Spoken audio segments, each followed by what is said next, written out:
Hi అండి, మంచి కలేజాల ఫ్రైతో మేము ముందుకు వచ్చేసాను. కార్జం కూర కాదు, ఫ్రై కాదు, ఎగురు కాదు, ఏది కాదు అండ్ ఇందులో కార్జంతో పాటు టిల్లీ ఉంది, కిడ్నీస్ ఉన్నాయి, అండ్ దెన్ దబ్బ కొంచెం లైట్గా అక్కడక్కడ అన్నీ ఉన్నాయి. చాలా చాలా మంచి రెసిపీ. ఫస్ట్ ఏం చేశానంటే ఒక కొంచెం వెడల్పాటి కడాయి తీసుకున్నాను. దాంట్లో ఒక 4-5 టీ స్పూన్స్ ఆఫ్ ఆయిల్ వేసేసాను. 1/2 kg మందం ఈ లివర్ ఇవన్నీ తీసుకున్నాను కదా, వాటిని కడిగి పక్కకు పెట్టాను. టిల్లీ ఒక్కటి మాత్రం కొంచెం వేరేగా ఉడకపెట్టి దానిపైన లేయర్ తీసేసి కట్ చేసుకోవాలన్నమాట. దాన్ని సపరేట్గా ఉడకపెడుతున్నా. మిగతా అన్నీ ఇదిగోండి డైరెక్ట్ కడాయిలో వేసేసాను ఆయిల్ కాగగానే.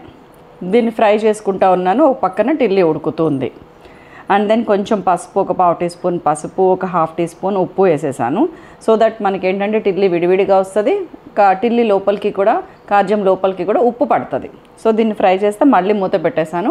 ఒక 7-8 minutes medium flame, high flame మార్చుకుంటూ వచ్చాను. ఎందుకంటే నీళ్ళు ఎక్కువ ఉడుతున్నప్పుడేమో హై ఫ్లేమ్ పెట్టండి, కొంచెం తక్కువ ఉడుతున్నప్పుడేమో లో ఫ్లేమ్ పెట్టండి. అప్పుడు మనకు కనీసం 7-8 మినిట్స్ ఇట్లా ఉప్పు పసుపులో కార్జం టిల్లీ ఉడకాలి. అయిపోయింది. నెక్స్ట్ ఏంటంటే నీళ్ళు ఇంకా అయిపోతున్నాయి అనగా ఒక 7-8 చిన్న చిన్న షాలాట్స్ లాంటి ఉల్లిపాయలు ఉన్నాయి చూసారా, అవి పొడుగ్గా కట్ చేసి వేసేసాను. దాదాపు 10-12 ఉన్నాయండి ఇవి. మీరు ఒకవేళ ఉల్లిగడ్డ వేయదలుచుకుంటే పెద్ద ఉల్లిపాయ ఒక్కటి చాలు, మీడియం సైజ్ ఆనియన్స్ అయితే 2 చాలు. ఇట్లనే చిన్న ముక్కలు కట్ చేసుకొని వేసేయండి. దీన్ని కొంచెం హై ఫ్లేమ్ మీద ఒక 3-4 మినిట్స్ వరకు దగ్గరికి వచ్చేంత వరకు ఫ్రై చేసుకుంటా ఉన్నాను. ఉల్లిపాయ ఉడికింది, కార్జంకి పట్టింది అన్న తర్వాత ఒక 4-5 గ్రీన్ చిల్లీస్ వేసేసాను. అండ్ ఇప్పుడు మనం స్టార్టింగ్లో వేసాం పసుపు ఉప్పు దాంట్లోకి. ఇప్పుడు ఉల్లిపాయ వేసాక వేయలేదు కదా, దానికోసం పసుపు ఒక 1/4 టీ స్పూన్ వేస్తున్నా, ఉప్పు ఒక 3/4 టీ స్పూన్ వేస్తున్నా. బాగా కలిపేసి అల్లం వెల్లుల్లి పేస్ట్ ఒక 1 టీ స్పూన్ ఫుల్ అండి ఇది వేసేస్తున్నాను. ఇప్పుడు ఏంటంటే కారం వేయకముందే ఇది వేయాలన్నమాట. సో దట్ మనకి బాగా వేగుతుంది. అల్లం వెల్లుల్లి పేస్ట్ వేసినాక కూడా 2-3 నిమిషాల పాటు మూత తీసి చక్కగా వేయిస్తూ ఉన్నాను. మనకు ఒక మంచి సువాసన వస్తుంది అల్లం వెల్లుల్లి పేస్ట్ వేసి అది వేగిన తర్వాత. సో ఇప్పుడు నేను ఒక 2 టీ స్పూన్స్ ఆఫ్ కారం వేసేస్తున్నా. మంచిగా కలపండి. ఒక్కసారి ఉప్పు చెక్ చేసుకోండి కారం వేసాక. ఎస్, నాకైతే సరిపోయింది.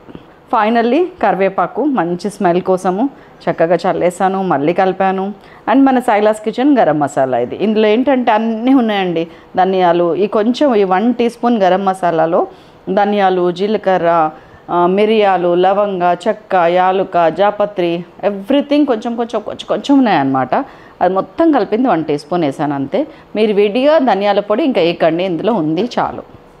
అండ్ దెన్ కట్టేసే ముందు కొరియాండర్ లీవ్స్, కొత్తిమీర అండి, అది వేసాను. కొంచెం సేపు కదపకుండా మూత పెట్టి ఉంచేసాను. ఆ తర్వాత డిష్ అవుట్ చేశాను. అసలు ఇది అన్నంలో కలుపుకొని తింటే ఎంత బాగుందంటే మాటల్లో చెప్పలేను, మీరే చూడండి.